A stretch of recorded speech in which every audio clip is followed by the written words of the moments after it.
በርካታ ጓደኝነት ውስጥ ያሉ ሰዎች ብዙዎች ዋጋ ከፍለዋል በስለት ከተወጋ በኋላ ታፍኖም እንደተገደለ ማስረጃዎች ያሳያሉ እዚህ ጋር ማሙሽን ደሞ ስንመለከተው ማረሚያ ቤት ለሱ ቤቱ አሁንም ህይወቱ አላለፈም አሁን አውጥቶ እንደሚገለው ዝቶበታል ራሳችንን ከፎከረብን ሰው ከዛተብን ሰው እንዲህ ያደርጋለሁ ካለን ሰው ግን እንደ ኑሮ ሁኔታችን ተመልክተን ራሳችንን ማዳን አለብን 24 ሰዓታችን የተቆጣጠረ የትኛውም አይነት ህይወታችን ላይ የገባ ሰው ህይወታችንን እንደሚቀማው ማወቅና መረዳት መቻል አለብን የዛሬ ባለ ታሪኮቻችን ታሪክ የሚጀምረው በአንድ መኖሪያ አካባቢ በአንድ የመኖሪያ ሰፈር ውስጥ የሚዋደዱ የሚከባበሩ ለረጅም ዓመታት የሚተዋወቁ አንዱ ቤት ሰዎች እንደልባቸው ገብተው የሚወጡበት እዚህኛውና አዛኛው ቤት ያለ ልጅ የማን ነው ተብሎ መለየት እስከሚያቀታቸው ድረስ በጣም ተቀራርበው ልጆቻቸውን ለበርካታ ዓመታት ያሳለፉ ትላልቅ ሰዎች ያሉበት ሰፈር ነው እዚህ ሰፈር ውስጥ ያሉ ወጣቶች እንግዲህ አብዛኞቹ አድገው አንዳንዶቹ በትምህርት ገፍተው ሄደው ተምረው ስራ ይዘው ምናምን ወጥተዋል አንዳንዶቹ የሙያ ባለቤት ሆነው ልክ እንደዛው አድገው ወጥተዋል አንዳንዶቹ ደግሞ ወደ ውጭ ሀገር ሄደዋል ወደ ተለያየ ሀገር ግን እንደ ወንድማማች እንደ እህትማማች የሚተያዩበት ደስ የሚል ሁላችንም የምንቀናበት እንዲኖረን የምንመኘው አይነት ጉርብትና ኖሮት ግን በርካታ ሰዎች እንደ ቤተሰብ ሆነው የኖሩበት ብዙ እናትና አባቶች የተጦሩበት በርካታ ወጣቶች አግብተው የወጡበት ልጆች አያቶቻቸውን መተው የሚያዩበት በጣም ደስ የሚል ሰፈር ነው እዚህ ሰፈር ውስጥ እንግዲህ ዛሬ ባለ ታሪኮቻችን የሚሆኑት 3 ወጣቶች አሉ ሁለቱ ወንዶች ናቸው አንዷ ሴት ነች ይሄ በጣም ብዙ ስኬታማ የሆኑ በባህሪያቸው የተመሰገኑ ወጣቶችን ያፈራ ሰፈር ሁለት ግን አስቸጋሪ ልጆች አሉት ዛ መንደር ውስጥ በጣም ይታወቃሉ ዛ ሰፈር ውስጥ በጣም ይታወቃሉ ጎረቤት በጣም ያዝንባቸዋል በእነዚህ ልጆች እነዚህ ልጆች 28 ዓመታቸው ነው ኤርሚያስና ማሙሽ ተብለው ይታወቃሉ ሰፈር ውስጥ ሌላኛዋ ሴቷ ደግሞ ሮዛ ትባላለች ሮዛ ግን ፍጹም ከነሱ የተለየች ልጅ ናት ሁለቱ አስቸጋሪዎች ናቸው ሱስ ውስጥ ገብተዋል ኃይለኛ ስርቆት ውስጥ አለባቸው በቃ አካባቢያቸው ሰው በእነሱ ስርቆት በጣም ተማሯል ብዙ ጊዜ ለህግ አሳልፈው ሰጥተዋቸዋል መክረዋቸዋል ቀጥተዋቸዋል ልጆቹ ግን እንቢ አሉ እዛ ሰፈር ውስጥ እንግዲህ እኛ በልማድ ዱርዬ የምንለው ሰው ካለ የሚገልጸው እነሱ ነው ማለት ነው ኤርሚያስና ማሙሽን ማለት ነው ማሙሽ ደግሞ ትንሽ ጠንከር ይላል ከኤርሚያስ ሮዛ ግን የኮሌጅ ተማሪ ናት ሁሉም ሰው የሚወዳት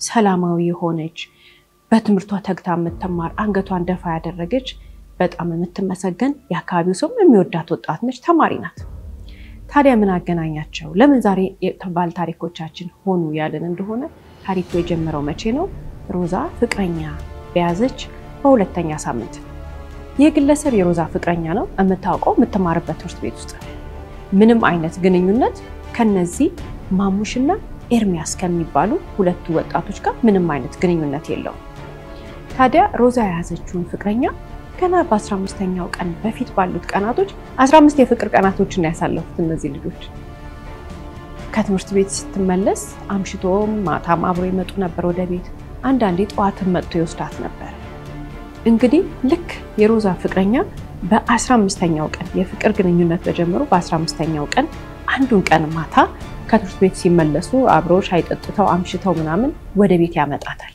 መሽቷል በደም መሽቷል 4 ሰዓት አልፏል በእግራቸው ወክ ያደረጉ ወደ ቤት አስገባት ነገር ግን ሲመለስ ወጣቱ ወድቋል በስለት ተወግቷል ያደረገው ጫማ ተወስዷል ተሰርቋል 1600 ብር ከኪሱ ውስጥ ተወስዷል ሞባይሉ የለም ይሄ ወጣት ታዲያ በጣም የሚያሳዝነው በስለት መወጋቱ ብቻ ሳይሆን ሰው አላየውም ወይንም ሰው አልደረሰለትም በስለት መወጋቱን ጧት ነው ታየው ደም ፈሶታል ሞቶ አደረ ፍቅር በጀመሩ በ15ኛው ቀን ፍቅረኛውን ቤቷ ለመሸኘት ሄዶ ሞቶ የተገኘው ወጣት መረጃ ፖሊስ እንደደረሰው ግልጽ ነው ሁለቱ ወጣቶች ወዲያውኑ ለምርመራ ፖሊስ ዘንድ ቀረቡ ሊያስተባብሉና ሊክዱ በማይችሉበት ሁኔታ እነሱ እንደገደሉ ፖሊስ አጣርቶ ከደረሰበት በኋላ ሁለቱ ግለሰቦች ገላቸዋል ተብለው ተጠየቁ ሊክዱና ሊያስተባብሉ አልቻሉም አይደል የሚያስገርመው ነገር የተፈጠረው ግን እዚህ ጋር ነው ልክ እዛ ጋር ሲደርሱ ሲታወቅባቸው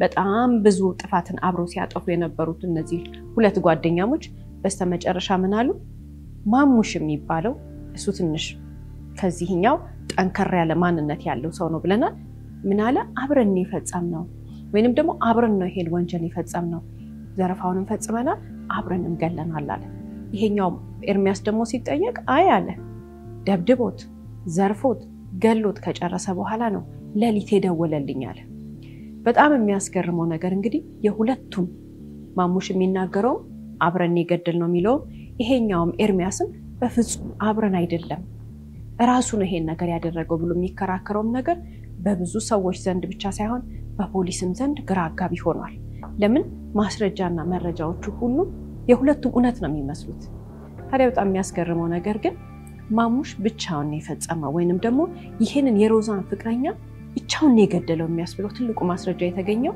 ወጣቱ የተገደለቀ የሮዛ ፍቅረኛ ማታ ሊገደል ቀን 8 ሰዓት ላይ ማሙሽ ሄዶ ከአንድ ሱቅ ስለት ገዝቶ ነው የመጣው ባለ ሱቁ ተናገረ የዛን ቀን ከቀኑ 8 ሰዓት አካባቢ በዚህ ሱቅ ውስጥ ተገኝቶ ስለት ገዝቶ ይዞት አምሽቶ ከዛ በኋላ ፍቅረኛዋን ለምን ገደለው ሌላ የገደለበት ምክንያት አለው ወይስ እነሱ አሁን ማሙሽ ላይ ያስተባበረ እንደሚሞክረው ያካባቢውን ሰው እንደሚለው ወይንም ደግሞ እርግጠኛ ሆነው ሰዎች እንደሚናገሩት ለዘረፋ ብለው ነው የገደሉት የሚለው እጅግ በጣም አሻሚ የሆነው ጥያቄ ፖሊስ መጨረሻ መርምሮ እውነቱን አውቆታል ማሙሽ እንደሚለው አብረው ነው የገደሉት ወይንስ ደግሞ የኤርሚያስ ቤተሰቦች ዛሬ የሚከራከሩት በጓደኛው ምክንያት ነው እዚህ ውስጥ የገባው እንጂ ልጃችን ጨዋ ነው ብለው በጣም አጠንክረው የሚናገሩት ነገር ገሎን የጠራው ልጃችን በዚህ ውስጥ እጁ የለበትም ብለው ጠበቃ አቆመውለት እጅግ በጣም ኃይለኛ የሆነ ክርክር የተደረገበትን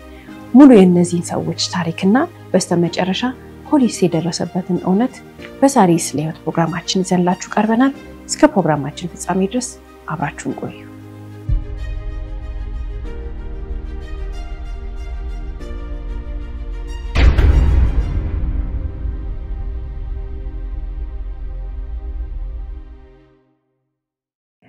ሰላም የስሌት ፕሮግራም ተከታታዮቻችን ስለ ህይወት ቲቪ በየሳምንቱ በዚህ ሰዓት ይዞላችሁ የሚቀርበው ፕሮግራማችን አሁን ይጀምራል ስለ ህይወት ፍርድ የተሰጠባቸውን እውነተኛ ወንጀል ታሪኮችን ለእናንተ ለተመልካቾች በድራማ መልክ ያቀናበርን ይዘን የምንቀርበው ፕሮግራም ይሆናል የዛሬውን ፕሮግራም ይዤላችሁ የቀረብኩት እኔ ብስራት ገመቹ ነኝ እስከ ፕሮግራማችን ፍጻሜ ድረስ አብራችሁን ቆዩ ሮዛ እንግዲህ ፍቅረኛዋ ከሞተ በኋላ በጣም በሐዘን ተጎድታለች ሮዛ በሐዘን ከመጎዳቷ በላይ ቀዝቀዝ ብላ ቆይታ ነበር በፖሊስ የምርመራ ሰዓት ላይ ብዙ ያልተናገረቻቸው ነገሮች ነበሩ ግን ጠቃሚ የሆኑ መረጃዎች ነገር ግን በስተመጨረሻ ትክክለኛውን ነገር ለፖሊስ መናገር ከጀመረች በኋላ ፖሊስ ምርመራውን አጠናቆ ለአቃቢ ህግ ክስ እንዲመሰረት ከሰጠ በኋላ ፋይሉን ፍርድ ቤት ላይ ምስክር ነበረች በየቀኑ እየተመላለሰች ጉዳዩን ተከታትላ የፍቅረኛዋ ገዳይ ለህግ እንዲቀርብ አድርጋለች ሌላው መመልከት ያለብን የአካባቢያቸው ነዋሪ በጣም ኃይለኛ ውጥረት ውስጥ ነው ያለው አንደኛው የማሙሽን ቤተሰብ ያግዛል አንደኛው ቡድን ደግሞ ወይንም ደግሞ ሁለተኛው ግሩፕ ደግሞ የኤርሚያስን ቤተሰብ ያግዛል ሰፈሩ ያ ሰላማዊ ሰፈር ያ እንደዛ ሰዎች ቢዋደዱበት ሰፈር አሁን ሌላ መልክ ይዟል በሁለቱ ወጣቶች አማካኝነት ሁለቱ ዘመናቸውን ሁሉ ወጣትነታቸውን ሁሉ አንደኛው ሻል ያለ ነው ማሙሽ የሚባለው ግን ሁሌም ሲያስቸግር የነበረ ልጅ ነው ታዲያ እንግዲህ አሁን ሰዎች ምን ይላሉ አብረው ነው የገደሉት ለዘረፋ ብለው ነው የገደሉት ያሉት ሰዎች መሐከልና ሌሎቹ ደግሞ አይ ይሄ ማሙሽ ኤርሚያስን ጣጣው ስከቶት ነው ብለው የሚያስቡ ሰዎች መሐከል በጣም ኃይለኛ ውጥረት ጸብ ሲገናኙ ክፉ መነጋገር አንዳንዴም ደግሞ መደባደብ የጀመሩ ሰዎች አሉ የሁለቱ ቤተሰቦች ደግሞ በጣም ውጥረት ውስጥ ናቸው የኤርሚያስ ቤተሰቦች ልጃችሁ ነው ልጃችንን እንደዚህ ያደረገ ይላሉ እነዛ ደግሞ ተባብረው ነው ያደረጉት ይላሉ የማሙሽ ቤተሰቦች ለምንድን ነው ኤርሚያስ እዚህ ወንጀል ውስጥ እጁ አለበት ኤርሚያስ እንደሚናገረው ከገደለ በኋላ ደውሎ ና ብሎ ነው የጠራኝ የሚለው ነገር ያልተቀበሉት ልጃቸው አብሮ ከተከሰሰ ወይንም ደግሞ ሁለቱ ጥፋተኛ ከተባሉ የልጃቸው ቅጣት የሚቀል ስለመሰላቸው ነው ምክንያቱም ብቻውን ያደረገው ብሎ አለማሰብ ነው ህጉ ሌላ ነገር ነው ግን አብሮ ኤርሚያስ እንዲፈረድበት ወይንም ደግሞ እኩል ጥፋተኛ እንዲሆን ፈልገዋል በዚህ ሰዓት ላይ አያስተባብሉ ሁለቱ ግለሰቦች የሮዛን ፍቅረኛ እንደገደሉ የሚክድ ሰው የለም ልዩነታቸው የቱ ጋር ነው እንደተመለከትነው ማሙሽ ብቻውን ገሎ ሲጨርስ ነው የጠራው ወይንስ ራሱ ኤርሚያስ ኖሮበት ተባብሮ ነው የገደሉት የሚለው ነው አይደል? ታዲያ ቀኑን መለስ ብለን እንመልከት። ፖሊስ አሁን የደረሰበት እውነት አለ።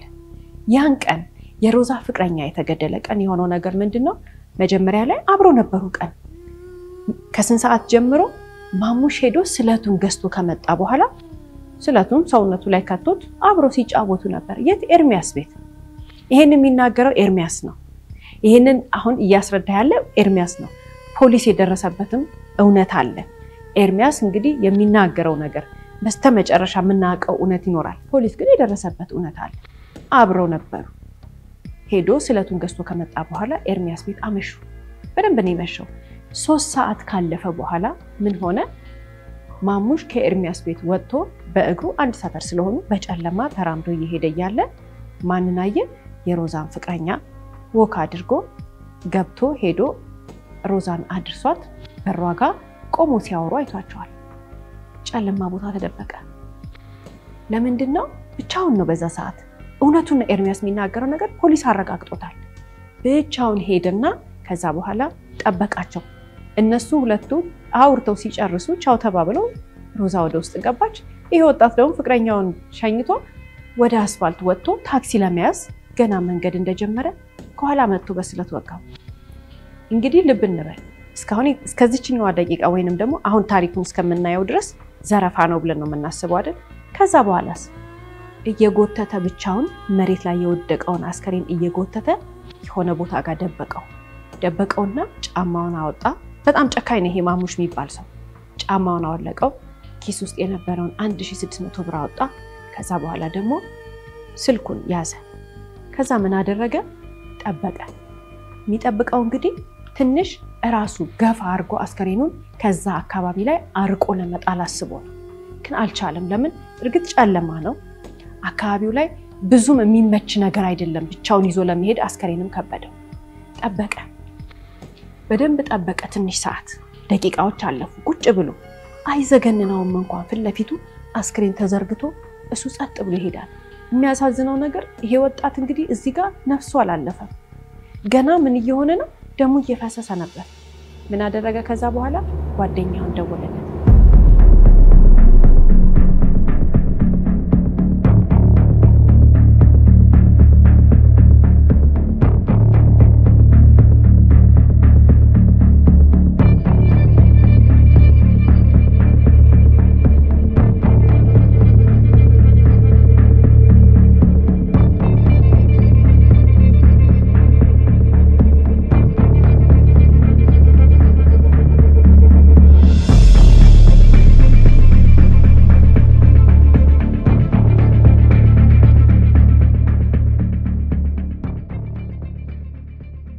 እንግዲህ ሮዛ ቻው ብላው ፍቅረኛዋን እቤት በገባችና ይሄ ግለሰብ ደግሞ ና ብሎ ኤርሚያስን በደወለበት መካከል በደንብ የደቂቃዎች ልዩነት አለ። ረጅም ደቂቃ 1 ሰዓት ግን አይሞላው። ከዛ በኋላ ደውሎ ጠራው። ይሄኛውም ደግሞ መጣ። ሲመጣ ሲያይ ደነገጠ። እዛ ጋር ሰው ወድቋል። ከዛ ቀጥሎ ምን አለው? እንተጋገዝና አንድ ላይ አድርገን ተሸክመን ወደ ጫካ ውስጥ እንጣል አስከሬኑን አለው። ሞክረው ነበር። አንስተውም ለመሄድ ሞክረዋል። ኤርሚያስ እንግዲህ እዚህ ጋር የሚናገረው ነገር አለ። በስለት ተወግቶ የወደቀውን የሮዛ ፍቅረኛ በእጃቸው ተጋግዘው ማሙሽ ማንሳት የከበደው ማለት ነው አጋዥ አግኝቷል። አሁን ልክ አንስተው ሊወስዱት ሲሉ በህይወት አለ። ድምጽ አሰማ። ድሱ ድምጽ ሲያሰማ ግን ፈሩ እነሱ። ምክንያቱም ይሄንን እያደረጉ እየተነጋገሩ እንዲናደርገው እየተባባሉ አሁን 4 ሰዓት ሞላ ከምሽቱ። 4 ሰዓት ሲሞላ ደግሞ የአካባቢው ጥበቃ ሽፍት የሚቀያየሩበት ሰዓት ነው። ለእረፍት የሚሄዱት ይወጣሉ፣ አዲስ የመጡት ይገባሉ። ስለዚህ ቆሙ። ምክንያቱም ጥበቃዎቹ መተላለፍ ሲጀምሩ የሚያሳዝነው ይሄ ወጣት ደሙ እየፈሰሰ ያለው ወጣት ነፍስ ነበረው፣ ህይወት ነበረው። ምናልባት ሕክምና ቢያገኝ ሊድን ይችል ነበር። ዝም አሉ።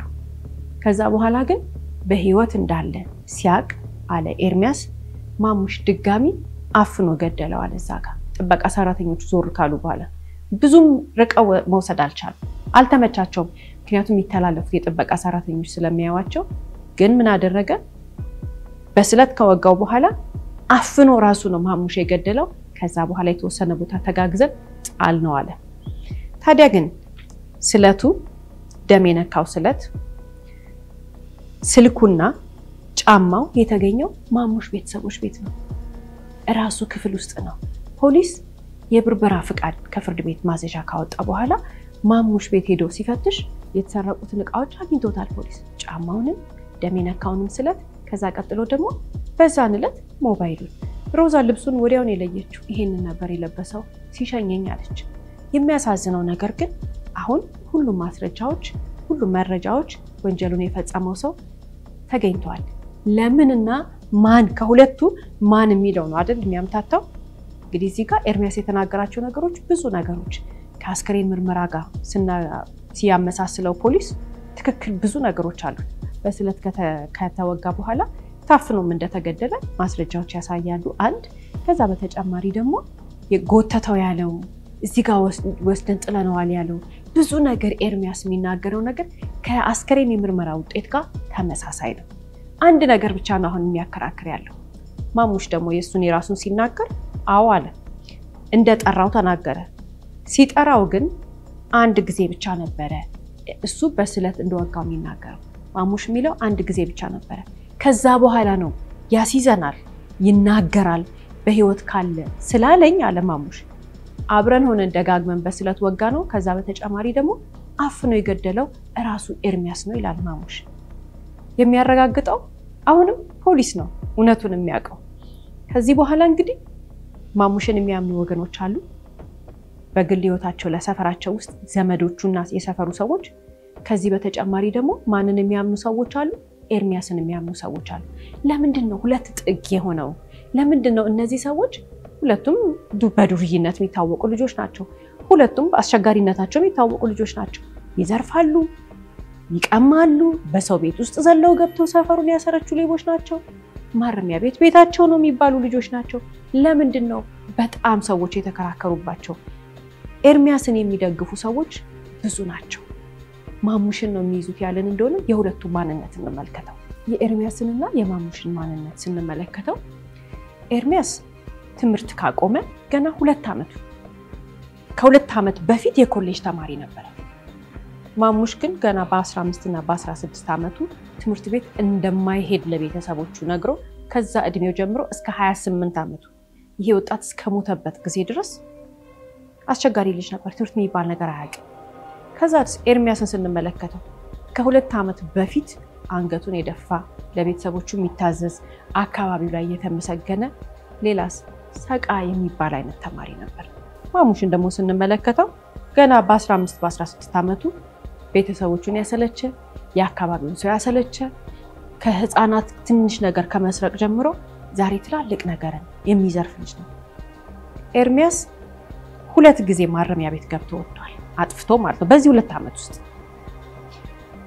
እዚህ ጋር ማሙሽን ደግሞ ስንመለከተው ማረሚያ ቤት ለሱ ቤቱ ይገባል ይወጣል ይገባል ይወጣል እንግዲህ ከዛ እድሜው ጀምሮ ከ10 አመት በላይ የተለማመደው ይሄ አስቸጋሪ ባህሪው ይሄ ወንጀል መስራትን የተለማመደ ማንነቱ በተለይ በዘረፋ ሁሉ ጊዜ አጥፍቶ ታስሮ ወይንም ደግሞ ማረሚያ ቤት ገብቶ እንደወጣ ነው ከዛ በተጨማሪ እንግዲህ የኤርሚያስ ቤተሰቦች እንግዲህ ስንመለከታቸው ልጁ እዚህ ባህሪው ውስጥ ከገባ ገና 2 አመቱ ነው ስለዚህ የቻሉትን ሁሉ ያደረጉ ነው ከማሙሽ ተለይቶ ህይወቱን ለብቻው ሆኖ የድሮ ማንነቱ እንዲመለስ ተስፋ አልቆረጡበትም ልጃቸውን በጣም ነው የሚንከባከቡት ይለምኑታል ይመክሩታል ያስመክሩታል የማያደርጉት ነገር የለም ምክንያቱም በዚህ ባህሪ የሚያውቁት ገና 2 አመት ሌላስ የማሙሽ ቤተሰቦች ተስፋ ቆርጠዋል ግቢያቸው ውስጥ ያለ አንድ ክፍል ቤት ሰጥተውት ሲገባም ሲወጣም ማየት አይፈልጉም ቤት ውስጥ ባለች የቤት ሰራተኛ ወይንም ረዳት ምግብ ይልኩለታል ማንንም የሚያናገረው የለም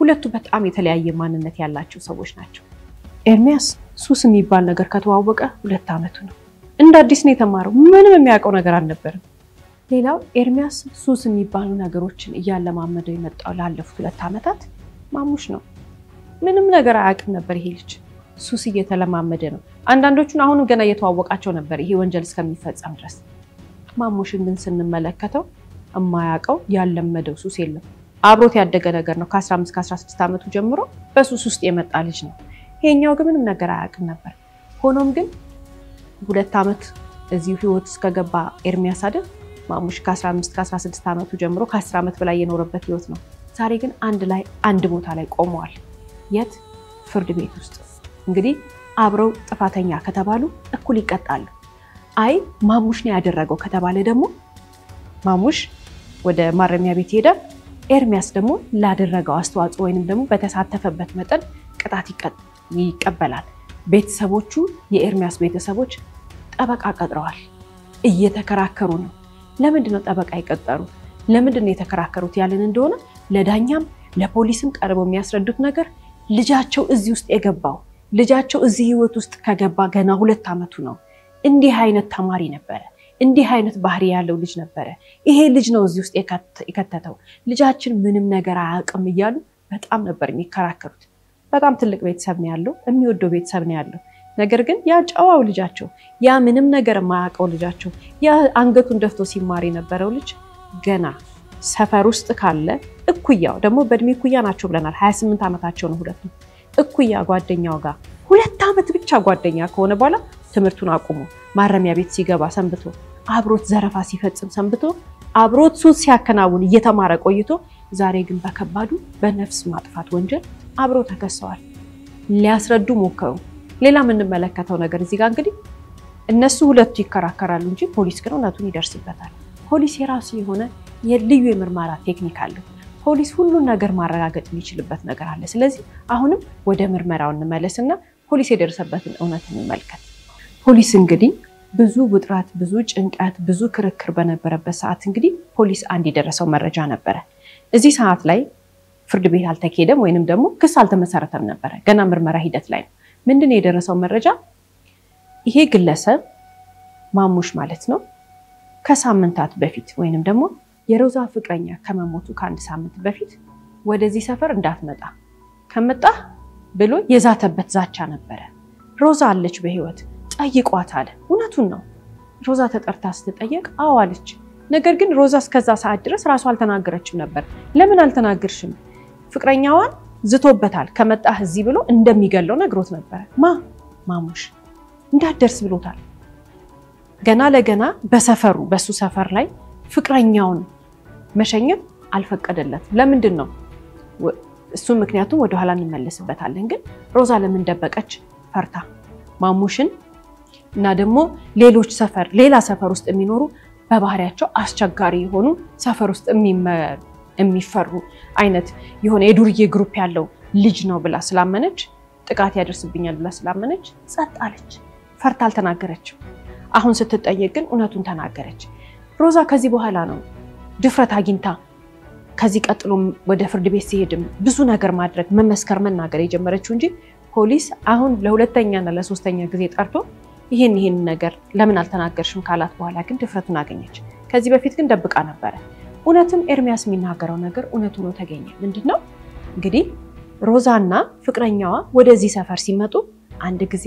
ሁለት ጊዜ ሶስት ጊዜ አይደለም ብዙ ጊዜ ዝቶበታል እዚህ ሰፈር እንዳትመጣ በስለት ወጋሃለሁ ነፍስህን አጠፋለሁ እያለ ነግሮታል ሌላስ ለምን ይሄን የሚለው ለምንድነው አንድ ሰው ከፍቅረኛው ጋር መሄድ መንገድ ላይ አይችልም ፍቅረኛው መሸኘት አይችልም በፍቅረኛው መሸኘት አይችልም ይል ጥያቄው ላይ አምሮአችን ይመጣል አይደል ለምንድነው በማሙሽ አስተሳሰብ በማሙሽ ግምት በማሙሽ ፍላጎት አንድ ነገር አለ ሁሉ ነገር እሱ የፈለገው ነገር ነው የሚሆነው 28 አመቱን ይሄ ወጣት ብለናል የ25 አመቷን ወጣት ወይንም ደግሞ ከ4 አመት በፊት ሮዛ የ21 አመት ልጅ እያለች ያው ሰፈር ውስጥ እንደማንኛውም ሰው ጠርቶ የፍቅር ጥያቄውን አቅርቦላት ሮዛ ተቆጥታ ፍቃደኛ እንዳልሆነች ነግራው ከዛ በኋላ ግን የሚወራ ነገር አለ ምንድነው ጊዜ የሰጣት እንደሆነ ትምርቷን እስከጨርስ ድረስ እየጠበቃት እንደሆነ ማሙሽ ያወራል ያካባቢው ሰው ያውቃል ቤተሰቦቿ ግን አያውቁ የሰፈር ሰው ምናምን ተብሎ ያው እሱ ከሷ ጋር ፍቅር ግንኙነት ለመጀመር እንደሚፈልግ እያሳደግኳት ነው እያለ የሚናገር እስክታድግ እየጠበቅኳት ነው እስክትመረቅ እየጠበቅኳት ነው እንግዲህ ሁለት የተለያየ ማንነት ነው ያላቸው እሱ እልም ያለ ዱርዬ የምንለው ነው እሷ ደግሞ ጫዋ የቤት ልጅ ናት ተማሪ ናት ይሄ ዱርዬ የሚፈልገው ሚስቱ ሊያረግ የሚፈልገው ሊያገባ የሚፈልገው ያችን የመሰለች የቤት ልጅ ነው ስለዚህ አሁን በሱ ጭንቅላት ሮዛን የሚነካ በሙሉ እሱን እንደተደፈረ ነው የሚያስበው የራሱ የሆነ የገነባው ዓለም አለ ማሙሽ የራሱ የሆነ የገነባው ማንነት አለ ይፈራል ይከበራል ማንንም እሱን አይደፍሮም ማንንም ከሱ ቁጥጥር ውጪ አይሆንም ሰፈር ውስጥ የመጨረሻ በሱ ጭንቅላት መሪ ነው የሆነ አይነት የዱርዬ መሪ እንደሆነ ነው የሚያስበው ስለዚህ እቺ ሴት ጋር የተጠጋ ሰው በሙሉ ለሱ ጠላቱ ነው እንግዲህ በሱ ጭንቅላት አሁንም የሮዛ ፍቅረኛ ንቆታል ለምንድነው እንዳትመጣ ብሎ እየነገረው መምጣት ጀምሯል ስለዚህ የዛን ቀን ማታ እንግዲህ እንመለስና የሮዛ ፍቅረኛ ወደ ሞተበት ቀን ወይንም ወደ ተገደለበት ቀን ኤርሚያስ ቤት ቁጭ ብለው እያለ ኤርሚያስ ምን አለ መጀመሪያ ላይ አረቄ ጠጥተን ነበር አለ ቤት ውስጥ አረቄ ጠጥተው ነበር ኤርሚያስ ነው የተናገረው አረቄ ጠጥተው እንደነበረ ከመውጣቱ በፊት ማለት ነው ያችን ማታ የሷን ፍቅረኛ ከማግኘቱ በፊት ምን ያህል ጠጣችሁ መለኪያ በሚባለው ሲባል አላስታውስም ማለት ግን ጠጥተዋል ማን ኤርሚያስ ቤት ቁጭ ብለው አረቄውን ከጠጣ በኋላ ትዝ ያለው ማን ነው የሮዛ ፍቅረኛ ነው ስለዚህ ቆሞ ጠበቃቸው እስከሚመጡ ድረስ አውርተው እስከሚጨርሱ ድረስ እስከሚለያዩ ድረስ ወደ ጨለማ እስከሚገባ ድረስ ከጠበቀ በኋላ በስለት ወቅቶ ጣለው እንግዲህ እስከዚህ ድረስ ግልጽ ነው ወይንም ደግሞ እስከዚህ ድረስ ማንንም ሊያስተባበል በማይችል ሁኔታ የተረጋገጠ ነው የፖሊስ የአስከሬን ምርመራ ውጤት ከመጣ በኋላ ደግሞ አሁንም ሌሎች ነገሮች አሉ ምንድነው አስከሬኑ ላይ ታፍኖ ብቻ ሳይሆን ታንቆ እንደተገደለም ያስታውቃል በስለት ተወቅቷል ታፍኗል ከዛ በተጨማሪ አንገቱ ላይ ደግሞ የመበለስ የእጅ ምልክት አለው እዚህ ጋር ነው እንግዲህ ትልቁ ልዩነት ኤርሚያስ እዚህ ውስጥ እጁ አለበት እጁ የለበትም የሚለው ማሙሽ በደንብ አድርጎ የሚናገረው አሁን ምንድነው አልካደም አረቄ ጠጥታችኋል አዎ ጠጥተናል አለ ብቻህን ነው በስለት የወጋው አዎ ብቻዬን ነው በስለት የወጋሁት አለ ከዛ ቀጥሎስ ሁሉ ነገር ያደረገውን ነገር ተናገረ ልዩነታቸው አንድ ቦታ ብቻ ናት የቷጋ ያፈነውና ያነቀው እሱ ራሱ ነው ማ ኤርሚያስ ነው ይላል ማሙሽ ይቺ ማረጋገጥ እንግዲህ የፖሊስ ስራ ነበር ከዚህ በኋላ ምርመራው ቀጠለና ወደ ፍርድ ቤት ወይንም ደግሞ ለአቃቤ ህግ ተሰጥቶ ክስ ከመመስረቱ በፊት በመጨረሻው ሰዓት ግን ፖሊስ በራሱ የምርመራ ቴክኒክ እውነቱን አወቀው ምክንያቱም እዛ ጋር የእጅ ምልክቱ የማን እንደሆነ ያስታውቃል የተለየ የምርመራ ቴክኒክ እንዳለ አላወቁም ነበር ከሁለት አንዳቸው እየዋሹ ነው እዚያ በኋላ ግን በስተመጨረሻ የተረጋገጠው ነገር ማሙሽ ያለው ነው እውነት በስልክ ደውሎ ና ብሎ የጠራ ማሙሽ ነው በስልክ ደውሎ ሲጠራው ግን በህይወት አለ በህይወት እያለ አንስተው ሊወስዱት ሲሞክሩ ሽፍት የሚቀያየሩት የጥበቃ ሰራተኞቹ እንዳይሰሟቸው ስለፈሩ መጀመሪያ ድምጽ ማውጣት ሲጀምር የሮዛ ፍቅረኛ በእጁ ያፈነው ማን ነው ኤርሚያስ ነው ከዛ በኋላስ ደግሞ ትንሽ ፈቀቅ አርገው ከወሰዱት በኋላ አሁንም ህይወቱ አላለፈም ድምጽ ማሰማት ሲጀምር ሰው እንዳይሰማቸው ብሎ በእጁ ማፍኖ አንገቱን የሚያነቀው ደግሞ አሁንም ማን ነው ኤርሚያስ ነው ከዚህ በኋላ እንግዲህ ሊክዱና ሊያስተባብሩ በማይችሉበት ሁኔታ እነዚህ ወጣቶች ለፈጸሙት ወንጀል ማረሚያ ቤት ከመሄዳቸው በፊት የፍርድ ሂደት ነበር በፍርድ ሂደቱ ላይ ሮዛ የተናገረቻቸው ነገሮች እጅግ በጣም ጠንካራ የሆነ እንዲፈረደባቸው የሚያደርጉ በርካታ ማስረጃዎችን ለፖሊስ የተናገረችውን ቆማ መስክራለች ኤርሚያስ እንግዲህ ከማሙሽ እኩል የሞት ፍርድ ተፈርዶበታል የኤርሚያስ ቤተሰቦች በፍርድ ሂደቱ ላይ ፍርድ ቤት ውስጥ በጣም ያሳዝኑ ነበር ያ ጨዋ ልጃቸው ያ በስነ ስርዓት ያሳደጉት ልጃቸው ምንም ነገር ማያውቀው ልጃቸው ከቤት ወጥቶ ሱስ ትምህርት ካቆመ በኋላ በጣም በሚያሳዝን ሁኔታ አሁን እንግዲህ የሞት ፍርድ ተፈርዶበት የሰው ነፍስ አጥፍቶ ወደ ማረሚያ ቤት ሄዷል ማመን ያቃታቸው ቤተሰቦቹ በጣም ነው ልባቸው የተሰበረው በርግጥ የማሙሽን ቤተሰቦች አዝነዋል እዚህ ውስጥ ባያልፉ ይመርጡ ነበር እንደ ኤርሚያስ ቤተሰቦች ግን አይሆንም ምክንያቱም የኤርሚያስ ቤተሰቦች ለነሱቺ ነገር አዲስ ናት ሁለት ጊዜ ነው ከዚህ በፊት ማረሚያ ቤት ሄዶ የነበረው ማሙሽን ስንመለከተው ግን ማረሚያ ቤት ነው ያደገው እስከምንል ድረስ ገና ከአስራዎቹ ጀምሮ ሲገባ ሲወጣ አይኖር ልጅ ነው ታዲያ እንግዲህ ሁለቱም ወደ ማረሚያ ቤት ሄዱ ሲባል ግን የሟቹ የሮዛ ፍቅረኛ ቤተሰቦች ደግሞ በጣም ያናደዳቸው ነገር ነበር ምንድነው እንግዲህ እዚህ ሰፈር ውስጥ ወይንም ደግሞ እነ ሮዛ እነ ማሙሽ እነ ኤርሚያስ ያደጉበት ሰፈር ውስጥ በርካታ ሌሎች ወጣቶች አሉ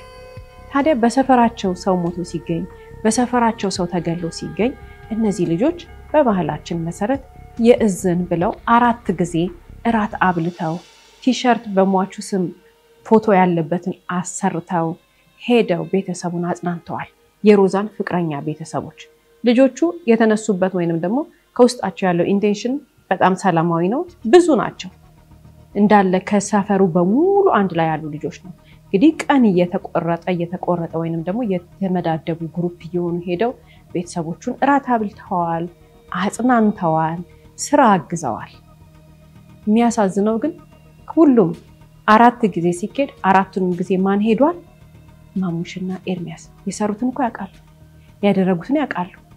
ቀብር ሲቀበር ልጁ ሄደዋል፣ ቤተሰቦቹ ጋር ሄደው አስተዛዝነዋል፣ ምንም እንዳላደረጉ። በጣም ነው የተናደዱት በስተመጨረሻ ሁሉን ነገር ሲያውቁ። እነዚህ ያልነበሩ እንደ እንደዚህ ሲያረጉ የነበሩት፣ እነዚህ ያልነበሩ እንደ ውሃ ከመኪና ሲያወርዱ የነበሩት፣ እነዚህ ያልነበሩ እንደ ምግብ ወጥ እያስተናገዱ የነበሩት ብለው በጣም ነው የተናደዱት። ታዲያ እንግዲህ ቤተሰብ ማን የገደለው ምንድነው ልጃችን እንደዚህ ያደረገው እያሉ ሲያለቅሱ እነሱ ውስጣቸው ያወቀ ቁጭ ብለው አብረው ሲያበሉ ሲያጠጡ ለቅሶ ቤት ውስጥ ሲያስተናግዱ የነበሩ ወጣቶች ናቸው። ጭካኔያቸው እስከዚህ ድረስ ነው። ብዙ ሰው የማሙሽ አልገረመው፣ የኤርሚያስ ግን እንዴት አድርጎ ነው ይሄን የተለማመደው ለሚለው አንዳንዶች የሚሰጡት መልስ አለ። ይሄ ሰው ላለፉት 2 ዓመታት አድርግ ያለውን ነገር ሁሉ ሲያደርግ ነበር። ጓደኛው በጣም አይምሮ ላይ ተጽዕኖ ፈጥሮበታል። ይሄ ባህሪ ብዙ ጊዜ የሚታየው ልጆች ቲኔጀር ሆነው ነው። ለምንድን ነው አሁን በዚህ እድሜው ይሄን ያደረገው? እውነቱን የሚያውቀው ፈጣሪ ነው። ከዚህ ውጭ እንግዲህ ባለሙያ ብዙ ነገር ሊለን ይችላል። ነገር ግን ኤርሚያስ ማለት ማሙሽ ግደል ሲለው ነው የገደለው የሚለው አስተሳሰብ ግን ብዙ ሰዎች ጋር አለ። አድርግ ብሎት ነው፣ አዞት ነው፣ አፍነው ብሎት ነው የሚሉ ሰዎች አሉ። ነገር ግን ላደረገው ነገር ትክክለኛውን ፍርድ እኩል ተቀብሏል።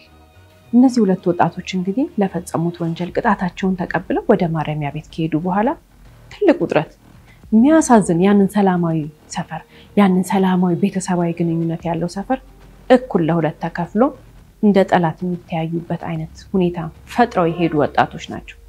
ሮዛ ከዛ ሰፈር ቶሎ ነው የወጣችው። ምክንያቱም እሷን ሆነ ሰው ሁሉ የሚወቅሰው፣ እሷን ሆነ ሰው ሁሉ የሚረግመው፣ ለልጆቹ እንደዚህ መሆን ምክንያት እሷ ነች እያለ ሮዛ ወዲያውኑ ከአካባቢው ወጣች። በሐዘን ልቧ የተሰበረ ልጅ ናት። በጣም የሚያሳዝነው ደግሞ እንግዲህ ይሄ ወጣት የሮዛ ፍቅረኛ ወደዚህ ሰፈር ውስጥ ከመጣ ሮዛን ብሎ ሰፈሩን እንኳን ካወቀው ገና 15 ቀኑ ነበር። ፍቅረኛ በያዘ በ15ኛው ቀን እዛው ሰፈር ህይወቱ አለፈ ማለት ነው። ሁልጊዜም እንግዲህ ከታሪኮቻችን መጨረሻ የምናነሳቸው በርካታ ሐሳቦች አሉ። የዛሬ ባል ታሪኮቻችን በጣም ያሳዝናሉ። ማንም ሰው ሊደርስበት የማይገባው ነገር ነው የደረሰባቸው። የሮዛ ፍቅረኛ ማናችንም ብንሆን ልንገባበት የምንችለው አይነት የፍቅር ግንኙነት ውስጥ ገባ። ማናችንም ብንሆን አንዱ ሰው መሸኛኘት ያለ ነገር ነው። ሁላችንም ያሳለፍነው የምናሳልፈው ነገር ነው። ይሄንን ነገር ሲያደርግ እንግዲህ ይሄ ግለሰብ ህይወቱ አልፏል ስንል እናዝናለን፣ ግን ምንማረው ነገር አለ። አንዳንድ ሰዎች በተፈጥሯቸው ህግን አያውቁም፣ ፈጣሪንም አያውቁም። የሚያውቁት ምንድነው? የነሱን የተሳሳተ አስተሳሰብ አይምሯቸው ላይ ነው ብሎ የሚቀበሉት እሱን ነው። እንደነዚህ አይነት ሰዎች እንግዲህ የዛሬ ባል ታሪካችን ስንመለከተው ማሙሽ አፉን አውጥቶ እንደሚገለው ዝቶበታል። አፉን አውጥቶ ተናግሮታል። ይሄንን ሰዓት ላይ እነዚህ 2 ወጣቶች መናቅ አልነበረባቸውም። ንቀት ዋጋ አስከፍሏቸዋል። ሁልጊዜ ሰዎች ለሚናገሩ ነገር ልብ ማለት መቻል አለብን። ሰዎች ከማረጋቸው በፊት አብዛኛውን ጊዜ የሚያረጉትን ነገር በአፋቸው ይናገራሉ። አብዛኛውን ጊዜ ጣል ያረጉታል ቃሉን። በሰውም በተለያየ መንገድም ልንረዳው እንችላለን። ስለዚህ ያን ነገር ማስቆም የምንችልበት አይነት ሁኔታ ካለ ማስቆም እንችላለን። መጀመሪያ ግን ራሳችንን ነው መጠበቅ ያለብን። መጀመሪያ ግን ለራሳችን ነው ማሰብ ያለብን። መጀመሪያ ነገሮች እንዳይበላሹብን ለራሳችን ነው ቅድሚያ መስጠት ያለብን። ራሳችንን ሴፍ መሆናችንን እርግጠኛ መሆን ያለብን። ሰው ከዛተብን፣ ሰው በንግግሩ ከተጠራጠር ነው፣ ሰው በተግባሩ በሚያረገው ነገር ጉዳት እንደሚያደርስብን ጥርጣሬ ካለን መጀመሪያ ራሳችንን ማዳን መቻል አለብን። እንዴት አድርገን ነው ራሳችን የምናድነው?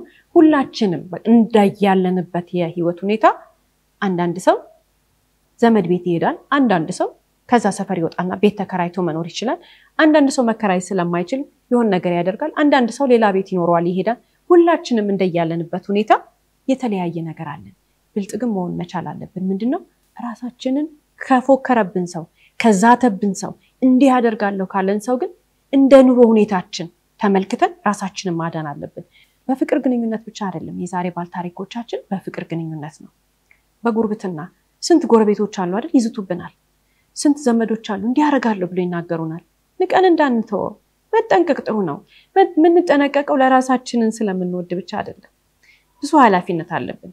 ብዙ መስራትና ማድረግ ያለብን ነገሮች አሉ። እነዛ ነገሮች እንዳይበላሹብን፣ እነዛ ነገሮች እንዳናጣቸው፣ ምንወዳቸው ሰዎች እንዳያጡን፣ ኃላፊነታችንን መወጣት እንዳያቅተን ራሳችንን መጠበቅ መቻል አለብን። ለምንስ እንጎዳለን? ጥንቃቄ ማድረግ ራሳችንንም ምንወዳቸውንም ሰዎች ከወንጀልና ከወንጀለኞች ስለሚከላከልልን ማለት ነው። እንግዲህ በዚህ ታሪክ ውስጥ የምንመለከተው ኤርሚያስ የተባለው ወጣት የ28 ዓመት ወጣት እዚህ ህይወት ውስጥ ከገባ በኋላ ከ2 ዓመት በፊት ጤነኛ ህይወት የነበረው ነው ብለናል።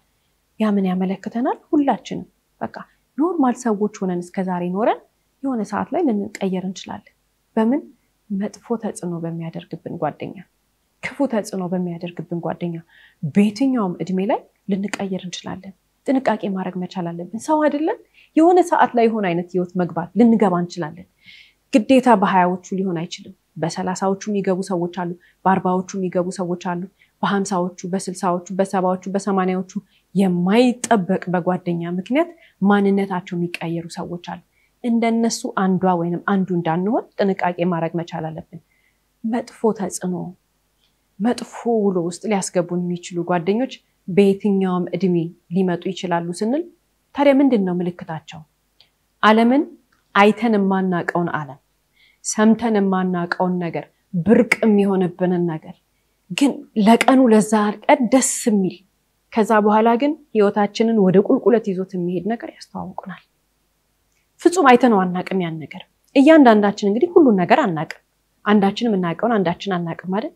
አይተነው የማናቀውን ነገር እንደ አዲስ የሚያስተዋውቀን ያን ነገር ስናየው ግን ደስታን የሚሰጠን ግን ደግሞ ከዕለት ወደ ዕለት ወደ ቁልቁለት እንደሚወስደን የማይታወቀን አይነት ነገር ካለ መጥፊያችን ነው። ልብ ማለት መቻል አለብን።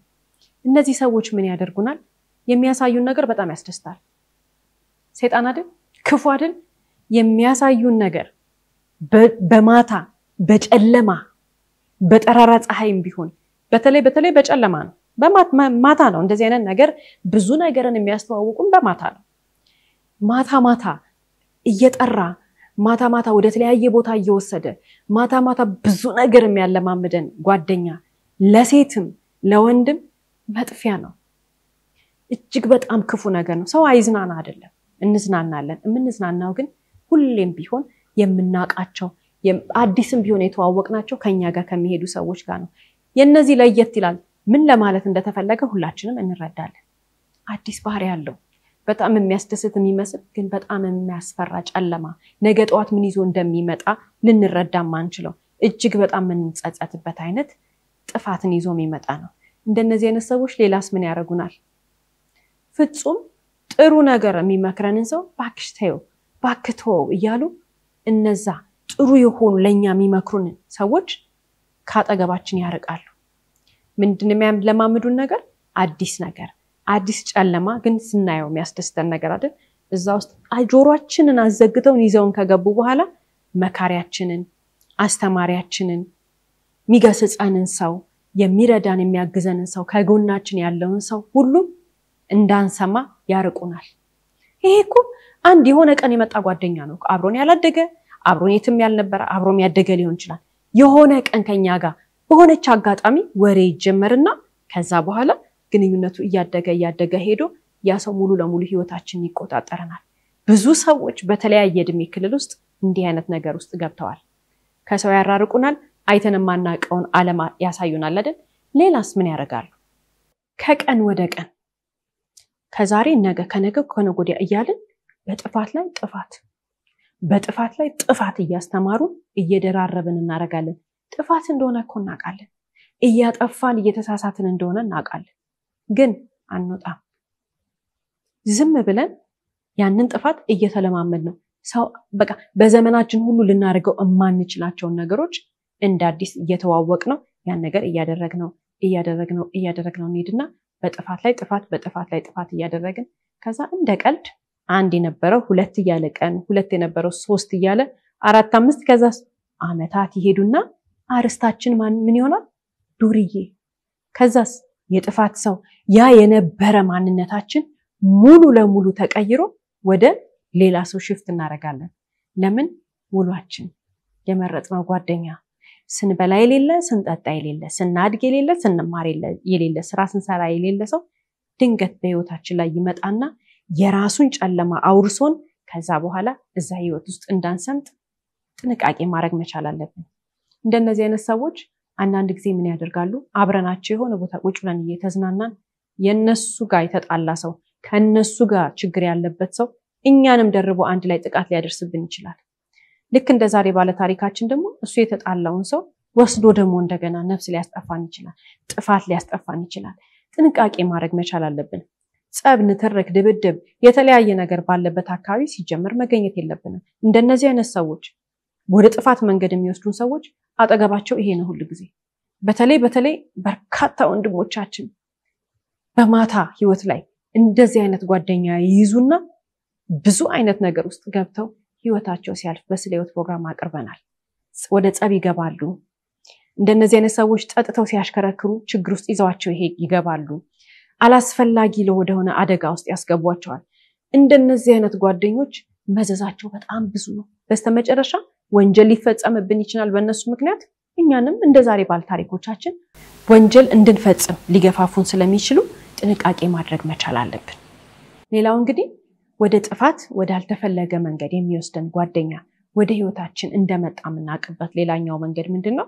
በህይወታችን የምንወዳቸው ሰዎች አሉ አይደል?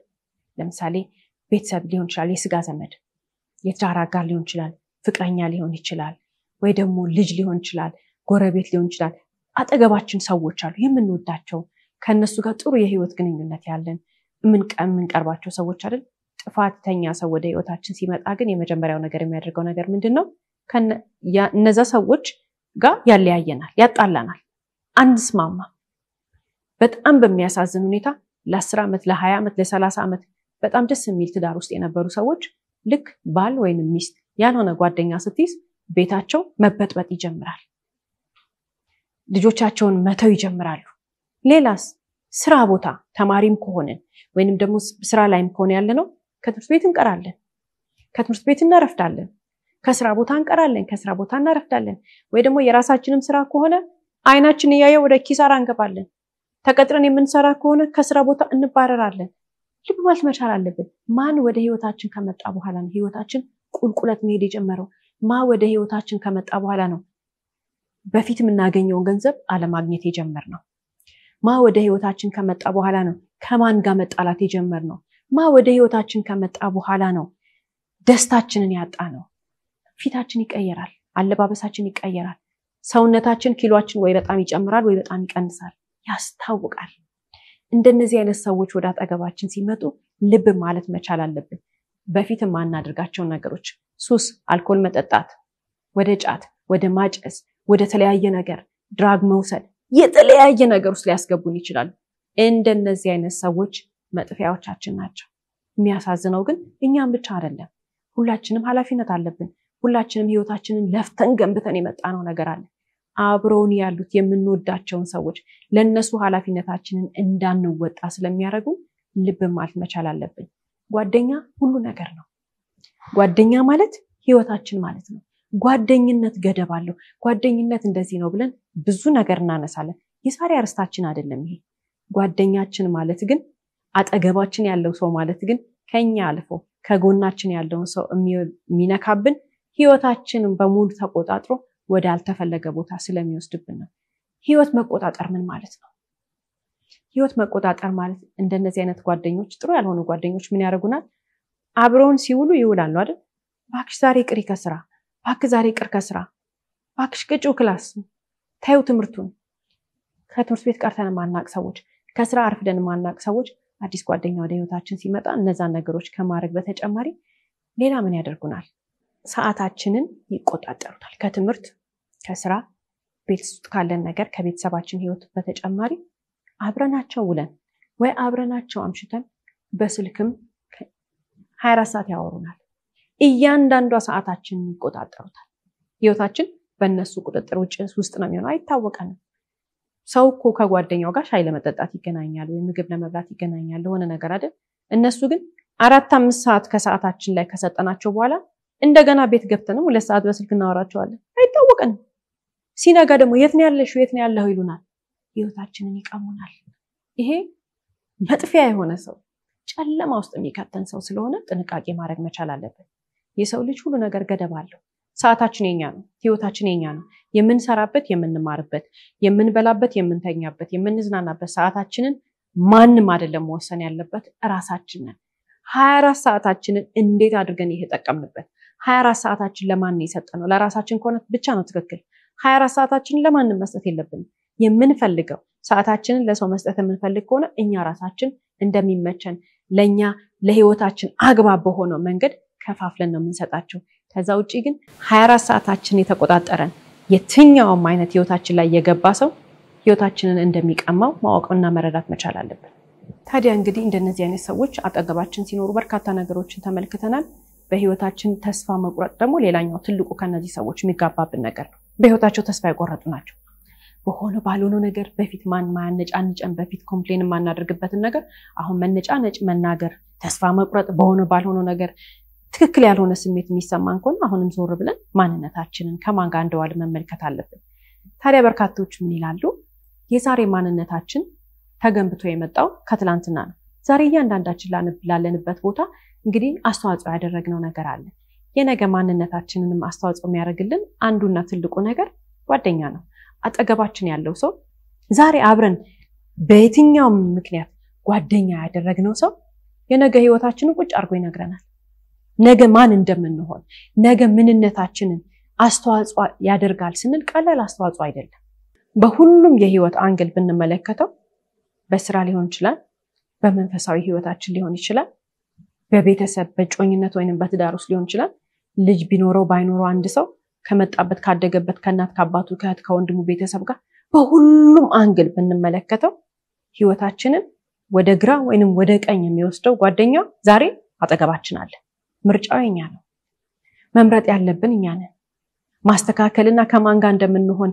ማወቅ ያለብን እኛ ነን አለበለዚያ ግን ዛሬ አብሮን ያለው ሰው የተስተካከለ ሳይሆን የግራ መንገድን የያዘ ሰው ከሆነ ምንም ጥያቄ የለውም የጊዜ ጉዳይ ነው እኛም የምንሄደው ወደ ግራው መንገድ ነው ይሄ ሁሉ ለፍተን የገነባነው ህይወታችን ይሄ ሁሉ ዋጋ ከፍለን የመጣንበት ማንነታችን አንድ ሰው ወደ ህይወታችን ስለመጣ ብቻ አንድ ሰው አጠገባችን ስላለ ብቻ ህይወታችንን ወዳልተገባ መንገድ ወስዶ የኛንም አጠገባችንም ያሉትን የምንወዳቸውን ሰዎች ህይወት ሊያበላሽ የሚችልበት ምክንያት እኛ ጓደኛው ያብስተናል ወይ ያልሆነ ጓደኛ ጋር ውሉ አድርገናል ወይ ደግሞ በጓደኛ በጣም ተጽዕኖ ተፈጥሮብናል ይሄንን ነገር ማስተዋል የምንችለው ራሳችንን ቁጭ ብለን ከማን ጋር እንደሆነ ውሏችን ማመዛዘን መቻል አለብን በጣም ጓደኛ የሚያበዙ ሰዎች ዋጋ ይከፍላሉ በርካታ ጓደኝነት ውስጥ ያሉ ሰዎች ብዙዎች ዋጋ ከፍለዋል ሰው መውደድ መልካም ነው ከብዙ ሰዎች ጋር ጥሩ ግንኙነት መፍጠር መልካም ነው ግን ታይማችንን የሚወስድብን ጊዜያችንን ቀርጥፍ አድርጎ የሚበላብን ዛሬ ከንትና ጋር ነገ ከንትና ጋር ከነጎዲያ ከንትና ጋር የሚባል በጣም ብዙ ጓደኛ የሚያበዛ ሰው ህይወቱ በጣም አደጋ ውስጥ ነው በተለምዶ እንኳን የሚባል ነገር አለ አይደል ዘመደ ብዙ ምናምን ስለዚህ ልብ ማለት መቻል ያለብን ብዙ ጓደኛ ያለን ማለት ጥሩ ሰው ነን ማለት አይደለም ብዙ ጓደኛ ያለን ማለት ብዙ ሰው ይወደናል ማለት አይደለም ብዙ ጓደኛ ያለን ማለት ሁሌ እንደተዝናናን ነው ማለት አይደለም ውሸት ነው እሱ ዓለም ሲያታልለን ነው ዝም ብሎ ለራሳችን ለጭንቅላታችን የምንፈጥረው ነው ብዙ ጓደኛ ያለን ማለት ሰዓታችንን ዝረክረክ ያደረግነው ነው ብዙ ጓደኛ ያለን ማለት እድሜያችንን ቅርጥፍ አድርገን እየበላነው ነው ብዙ ጓደኛ ያለን ማለት የለፋንበትን ገንዘባችንን እያባከነው ነው ብዙ ጓደኛ ያለን ማለት ቁም ነገራችን ባክኗል ማለት ነው ጎበዝ ሰው ጠንቀቅ ያለ ሰው የሚኖረው የተወሰነ ጓደኛ ነው ከዛ በኋላ ሰው መውደድ ጥሩ ነው ብዙ ግሩፕ ውስጥ መኖር ጥሩ ነው ስርዓት ባለው መንገድ ሲባል ደግሞ ለሆነ ቀን የሆነ አይነት ጊዜ ለማሳለፍ እንጂ በየቀኑ አይደረግም እድሜያችን ይባክናል ጊዜያችን ይባክናል በረከታችንን በመዝረክረክ ለማን ደርሰን ለማን እንደምንሄድ ራሱ በማናቀው ሁኔታ እንትና የት ነሽ እያሉ በየቀኑ መዝረክረክ ማለት ዋጋ ያስከፍለናል ሌላ ነገር አይደለም ዋጋ የሚያስከፍለን ገንዘባችንን ቢባክን ጊዜያችንን ቢባክን ምንም ላይ መስለን ይችላል ወንጀል ውስጥም ባንገባ ጥሩ ነው ግን ምን ያደርገናል ቁም ነገር የሌለን እንኳን ለሌላ ሰው ለራሳችንም እማንጠቀም ሰው ስለምንሆን ጓደኛ ማብዛት ዋጋ ያስከፍላል ጓደኛ ማብዛት ህይወታችንን ከንቱ ያደርገዋል ጓደኛ ወዳጅ አይኑር አይደለም ግን በየቀኑ ከተለያየ ሰው ጋር እንትና ቤስት ፍሬንድ ናት እንትና ቤስት ፍሬንድ ናት እያሉ ከሁሉ ሰው ጋር እንደነዚህ አይነት ዝርክርክ ያለ ግንኙነት መፍጠር ወረት ነው እንጂ ሌላ ነገር የለውም ስለዚህ ቁም ነገራችን እንዳይበላሽ ህይወታችን የተሳካ እንዲሆን ህይወታችንን በአግባቡ በመንፈልገው መንገድ እንድንሄድ የሚያደርገን አንዱ ነገር ምንድነው ስትር ያለ ላይፍ ስታይል ነው ስትር ያለ ላይፍ ስታይል ያለው ሰው ደግሞ እዛም እየሄደ ከተለያየ ጓደኛ ጋር ጊዜውን አያጠፋም እስከ ፕሮግራማችን ፍጻሜ ድረስ አብራችሁን ስለቆያችሁ እናመሰግናለን ሳምንት በተመሳሳይ ሰዓት በአዲስ ታሪክ እንደምንቀርብ እየገለጽን እንደተለመደው በአድራሻችን አስተያየቶቻችሁን ላኩልን እስከ ሳምንት ድረስ ቸርን ሰንብቱ